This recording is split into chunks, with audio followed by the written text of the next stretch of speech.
Chaque jour, Charles et Carole vous présentent la leçon de l'école du sabbat.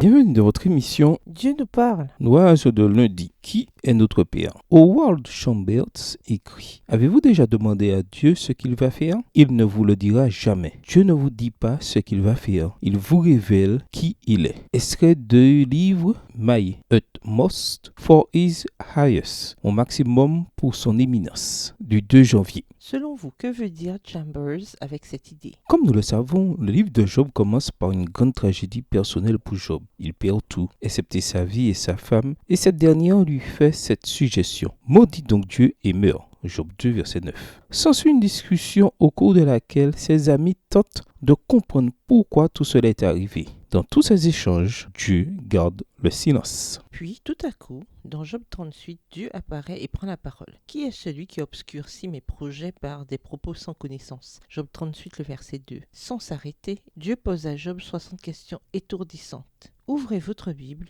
et lisez rapidement ces questions. Ouvrez votre Bible et lisez rapidement ces questions dans Job 38 et 39. Job 38. L'Éternel répondit à Job du milieu de la tempête et dit: Qui est celui qui obscurcit mes desseins par des discours sans intelligence? Saint-Terrain, comme un vaillant homme. Je t'interrogerai et tu m'instruiras. Où étais-tu quand je fondais la terre? Dis-le, si tu as de l'intelligence. Qui en a fixé les dimensions? Le sais-tu? Ou qui a étendu sur elle le cordeau? Verset 6. Sur quoi ces bases sont-elles appuyées? Ou qui en a posé la pierre angulaire? Alors que les étoiles du matin éclataient en chants d'allégresse et que tous les fils de Dieu poussaient des cris de joie. Qui a fermé la mer avec des portes quand elle s'élança du sein maternel? Quand je fis de la nuée son vêtement et de l'obscurité ses langes, quand je lui imposai ma loi et que je lui mis des barrières et des portes. Verset 11. Quand je dis, tu viendras jusqu'ici, tu n'iras pas au-delà, ici s'arrêtera l'orgueil de tes flots. Depuis que tu existes, as-tu demandé au matin? As-tu commandé au matin? As-tu montré sa place à l'aurore pour qu'elle saisisse les extrémités de la terre et que les méchants en soient secoués? Pour que la terre se transforme comme l'argile qui reçoit une empreinte et qu'elle soit parée comme de vêtements? Pour que les méchants soient privés de leur lumière et que le bras qui se lève soit brisé? Verset 16. As-tu pénétré jusqu'aux sources de la mer?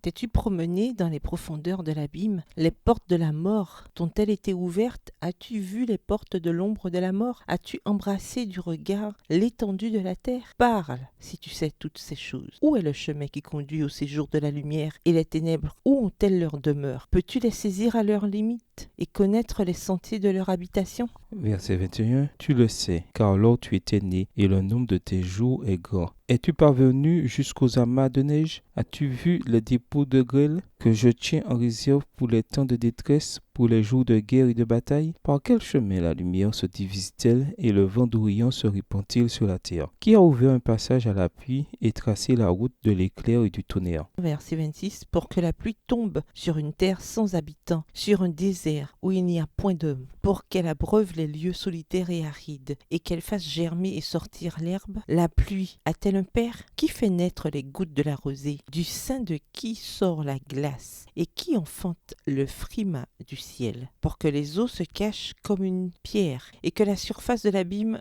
soit enchaînée. Verset 31. Noues-tu les liens des Pléiades ou détaches-tu les cordages de l'Orient? De l'Orient fais-tu paraître en leur temps les signes du zodiaque et conduis-tu la grande ours avec ses petits? Connais-tu les lois du ciel? Règles-tu son pouvoir sur la terre? Élèves-tu la voix jusqu'aux nuées pour appeler à toi des torrents d'eau? Lances-tu les éclairs? Partent-ils, te disent-ils, nous voici? Verset 36. Qui a mis la sagesse dans le cœur? Ou qui a donné l'intelligence à l'esprit? Qui peut avec sagesse compter les nuages et verser les outres des cieux pour que la poussière se mette à ruisseler et que les mottes de terre se collent ensemble? Job 39. Chasses-tu la proie pour la lionne et apaises-tu la faim des lionceaux quand ils sont couchés dans leur tanière, quand ils sont en embuscade dans leur repère? Qui prépare au corbeau sa pâture, quand ses petits crient vers Dieu, quand ils sont errants et affamés? Sais-tu quand les chèvres sauvages font leurs petits? Observes-tu les biches quand elles mettent bas? Comptes-tu les mois pendant lesquels elles portent et connais-tu l'époque où elles enfantent? Verset 6. Elles se courbent, laissent échapper leur progéniture et sont délivrées de leur douleur. Leurs petits prennent de la vigueur et grandissent en plein air. Ils s'éloignent s'éloignent et ne reviennent plus auprès d'elle. Qui met en liberté l'âne sauvage et l'affranchit de tout lien? J'ai fait du désert son habitation, de la terre salée sa demeure. Il se rit du tumulte des villes, il n'entend pas les cris de maître. Il parcourt les montagnes pour trouver sa pâture. Il est à la recherche de tout ce qui est vert. Le buffle veut-il être à ton service? Passe-t-il la nuit vers ta crèche? L'attaches-tu par une corde pour qu'il trace un sillon? Va-t-il après toi briser les mottes des vallées? Te reposes-tu sur lui parce que sa force est grande? Lui abandonnes-tu le soin de tes travaux? Te fies-tu à lui pour la rentrée de ta récolte? Est-ce lui qui doit l'amasser dans ton néant? Verset 16. L'aile de l'autruche se déploie joyeuse. On dirait l'aile, le plumage de la cigogne. Mais l'autruche abandonne ses œufs à la terre et les fait chauffer sur la poussière. Elle oublie que le pied peut les écraser, qu'une bête des champs peut les fouler. Elle est dure envers ses petits, comme s'ils n'étaient point à elle. Elle ne s'inquiète pas de l'inutilité de son enfantement, car Dieu lui a refusé la sagesse. Il ne lui a pas donné l'intelligence en partage.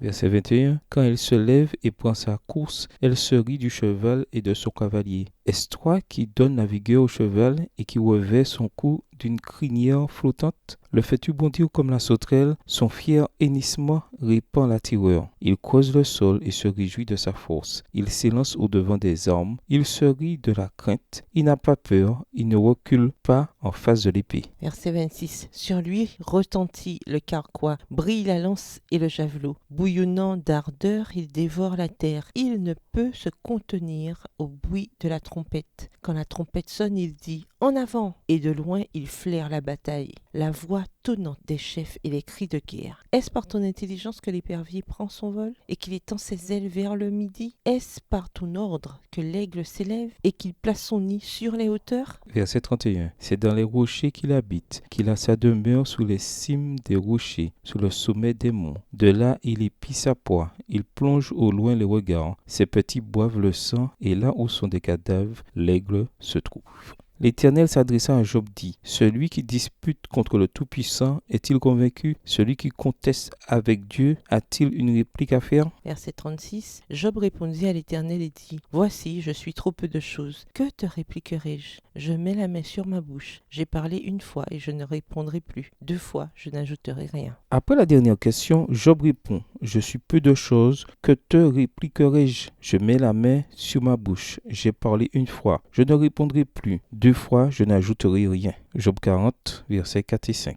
Mais Dieu n'a pas terminé. Il recommence et pose une série de grandes questions à la suite. Lisons la réponse finale de Job dans Job 42, les versets 1 à 6. Qu'est-ce que Dieu essayait de dire à Job et quel fut l'effet sur lui? Job 42, versets 1 à 6. Job répondit à l'Éternel et dit, « Je reconnais que tu peux tout et que rien ne s'oppose à tes pensées. Quel est celui qui a la folie d'obscurcir mes desseins? Oui, j'ai parlé sans les comprendre, de merveilles qui me dépassent et que je ne conçois pas. Écoute-moi et je parlerai, je t'interrogerai et tu m'instruiras. Mon oreille avait entendu parler de toi, mais maintenant mon œil t'a vu. C'est pourquoi je me condamne et je me repens sur la poussière et sur la cendre. » Dieu ne répond jamais à aucun des pourquoi des amis de Job, mais il dépeint en revanche un tableau de sa grandeur hors pair, tel que révélé à travers les œuvres stupéfiantes de la création. Après cela, Job n'a plus besoin de réponse. Le besoin d'explication a été éclipsé par une image écrasante de la splendeur de Dieu. Cette histoire révèle un paradoxe fascinant. Espérance et encouragement peuvent surgir de la prise de conscience que nous en savons vraiment très peu. Instinctivement, nous essayons de trouver du réconfort en cherchant à tout savoir. Alors nous nous décourageons quand nous n'y arrivons pas. Mais Dieu met parfois l'accent sur notre ignorance pour que nous réalisions que l'espérance humaine ne peut trouver de la sécurité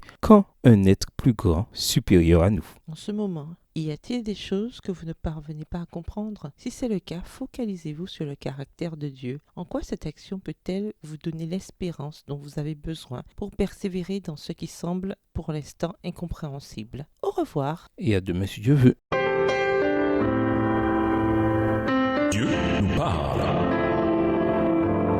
Chaque jour, Charles et Carole vous présentent la leçon de l'école du sabbat.